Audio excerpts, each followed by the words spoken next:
இந்த மாதிரி படுத்துட்டு இந்த கால் முட்டியை இந்த மாதிரி மடக்கி வச்சுக்கணும். 2 காலையும் மடக்கி இந்த 2 பாதத்துக்கும் இடையில ஷோல்டர் அளவு கேப் இருக்கணும். உங்கள் தோள்பட்டை அளவு இடைவெளி இருக்கணும்.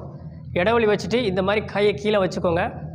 ஸோ கையை கீழே வச்சதுக்கப்புறம் உங்களோட இடுப்பு பகுதியை மட்டும் மெதுவாக மேலே தூக்கணும். இந்த மாதிரி ஸோ முதல் கைகளை இந்த மாதிரி கீழே வச்சுட்டு இடுப்பை நல்லா மேலே தூக்கணும்.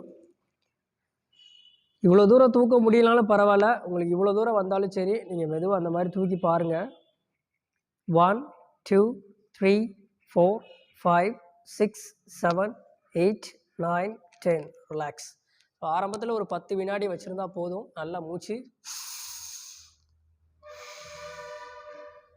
திரும்ப இன்னொரு தடவை. இல்லை எனக்கு அந்த மாதிரி தூக்கி வச்சிருக்கவே முடியல, ரொம்ப தூக்கி இதில் நிப்பாட்ட முடியல, 10 கவுண்ட் நிப்பாட்ட முடியல அப்படிங்கிறவங்க என்ன பண்ணலான்னா, நீங்கள் இது ஒரு வார்ம் அப் மாதிரியே நீங்கள் என்ன